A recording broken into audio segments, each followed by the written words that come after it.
उनसे सवाल कीजिए। आपके एक चाकुलिया के प्राक्तन एमएलए है, उस दिन पांजीपुरा के सरजमीन में आके के बोल रहे थे कि रब्बानी साहब निकम्मा है, बेकार है। अरे बेवकूफ़, अकल ज्ञान है ना नहीं तुम्हारा? तुम ढाई बार एमएलए रहे, 2.5 टर्म एमएलए रहे, यानी 44 साल तक हुकूमत की चाकुलिया में, ग्वालपुकुर में। उसके बाप हुकूमत की, उसका चचा हुकूमत की, वो भी हुकूमत की। लेकिन उनसे सवाल कीजिए कि तुम ये काम गिनवा दो। उस दिन हमको मान लेंगे कि निकम्मा कौन, बेकार कौन। उस प्राक्तन एमएलए से पूछिए, बेकार तो खुद है, निकम्मा खुद है। अगर 42 साल में 34 साल में हुकूमत किया है, 34 साल में अगर एक फायर स्टेशन कर दिया होता चाकुलिया में, तो आज फायर स्टेशन गाड़ी ग्वालपुर से चाकुलिया जाने का जरूरत नहीं पड़ता। आज अगर एक ITI कॉलेज कर देता चाकुलिया में, तो टेक्निकल पढ़ाई के लिए बच्चे सबको पांजीपुरा में नहीं आना पड़ता चाकुलिया का। आज अगर एक इंग्लिश मीडियम मदरसा कर देते हैं, तो चाकुलिया से आपका पांजीपुरा नहीं आना पड़ता था, नहीं आना पड़ता। इस प्राक्तन एमएलए से पूछिए, गुलाम रब्बानी साहब 2014 के बाद TMC ज्वाइन किया।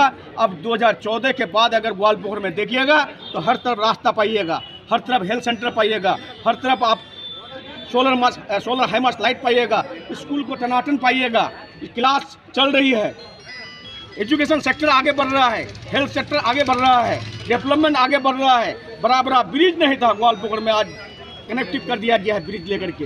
ये ममता बनर्जी का उन्नयन है, गुलाम रब्बानी साहब का उन्नयन है। लेकिन उस प्राक्तन एमएलए से पूछिए कि निकम्मा और बेकार कौन है।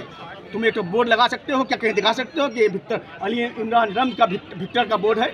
अरे गुलाम रब्बानी साहब का हर चौराहे में बोर्ड पाओगे, ममता बनर्जी का हर चौराहे में बोर्ड पाओगे।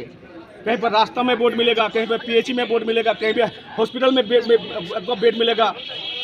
आपका अपना हॉस्पिटल ठीक नहीं कर पाया चाकुलिया का, और अभी 34 साल 42 साल का जंगल को साफ कर रहा है मिनाज साहब। हमारे चाकुलिया के एमएलए जो TMC का जीता है 2021 में, आज 34 साल 42 साल का हुकूमत का जंगल को साफ कर रहा है। जो चाकुलिया जंगल बना दिया था चाकुलिया को, अब उस जंगल को साफ करके रास्ता निकाल रहा है मिनाज का, वो ममता बनर्जी का हाथ पकड़ कर। अच्छा, कॉलेज से मुझे एक बात याद है कि अभी कुछ दिन पहले आप लोग बताइए, तो अब बताइए चुनाव कब होगा, नहीं होगा, कोई नोटिफिकेशन नहीं हुआ है, कोई डिक्लेरेशन नहीं हुआ है। कॉलेज के बाद बोलने से भी नुकसान है, नहीं बोलेंगे तो फिर उन्हीं लोग जाकर मीटिंग में बोलता है कि कॉलेज क्या हुआ। तो इसका मतलब कॉलेज का जमीन भी खुदना हम लोगों को मुनासिब नहीं है, या मतलब जमीन भी खुदना नहीं चाहिए कॉलेज का। अगर जमीन नहीं खोजेगा तो कॉलेज कैसे होगा भाई? तो उन निकम्मा से पूछिए, उस बेकार क्या बोलते हैं, बेकार नेता से पूछिए कि आलतू फालतू ना बके, कम से कम ग्वालपुर का डेवलपमेंट, चाकुलिया का डेवलपमेंट के बारे में सोचिए। चाकुलिया में कैसे हॉस्पिटल बड़ा होगा, चाकुलिया में कैसे आपका ITI कॉलेज होगा, ग्वालपुर में कैसे कॉलेज होगा, चाकुलिया में कैसे कॉलेज होगा, हॉस्पिटल का इनोग्रेट कैसे होगा, बड़ा कैसे होगा, उसके बारे में सोचना चाहिए। जब हम लोग कॉलेज के बारे में ज़मीन खरीदने जाते हैं तो बोलता है कि इलेक्शन है। कौन इलेक्शन है भाई? अभी बंगाल का इलेक्शन थोड़े है, भारत का इलेक्शन है, वो भी अभी नोटिफिकेशन नहीं हुआ है। कब इलेक्शन डिक्लेयर होगा नहीं होगा कोई बोल नहीं सकता है। कॉलेज बनाने की तरफ आप लोग अभी आगे चले? हम लोग देखिए, ज़मीन हम लोग वेरीफाई करते हैं। कुछ दिन गए थे, कुछ आदमी ज़मीन देने के लिए भी तैयार हो गया है, चल रहा है बातचीत। उसके बाद 2 ज़मीन और भी देखने जाएंगे हम लोग चाहते हैं कि ग्वालपुर में एक डिग्री कॉलेज हो। आज ये सब बच्ची 10 क्लास पास कर जाएगी, कहाँ पढ़ने जाएगी? इस्लामपुर। हाँ, इस्लामपुर कितना दूर जाना पड़ेगा? बहुत दूर इस्लामपुर।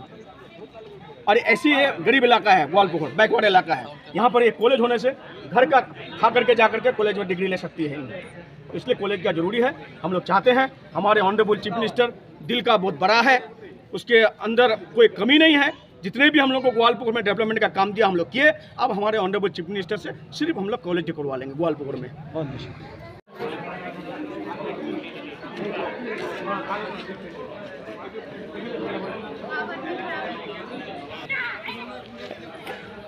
इधर देखिए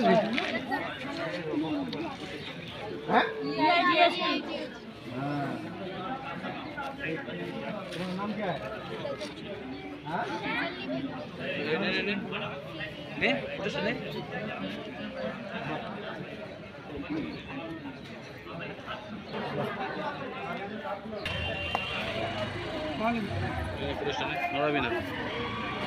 আমার সাপোর্ট করবে তো?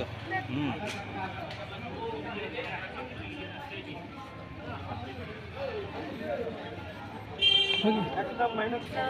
देखो हमारे एडीएम कौन है, नुसरत जहीन, रायगंज में एडीएम आईएएस किया है? उसी तरह से IAS, WBCS, IPS, engineer, doctor बनना है। हाँ, एकदम मेहनत करना है। अभी तो गवर्नमेंट सब कुछ दे रहा है पढ़ाई के लिए। मिल रहा है ना सब, साइकिल भी मिलेगा। कौन दे रहा है साइकिल? ममता बनर्जी।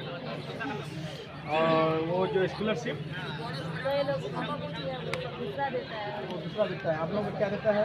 तो इतना छोटा देता है, दूसरा कलर का देता है, उस सब में पैसे अच्छा दूसरी सीटें। अच्छा ठीक है, फिर बढ़िया से मेहनत करो, पढ़ना है लेकिन, ठीक है। उसके बाद हम लोग कोशिश करते हैं सबको दुआ और भगवान से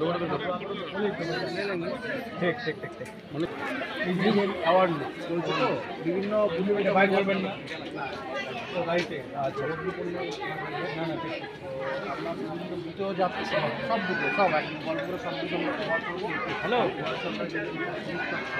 হ্যাঁ না না খুব ভালো খুব ভালো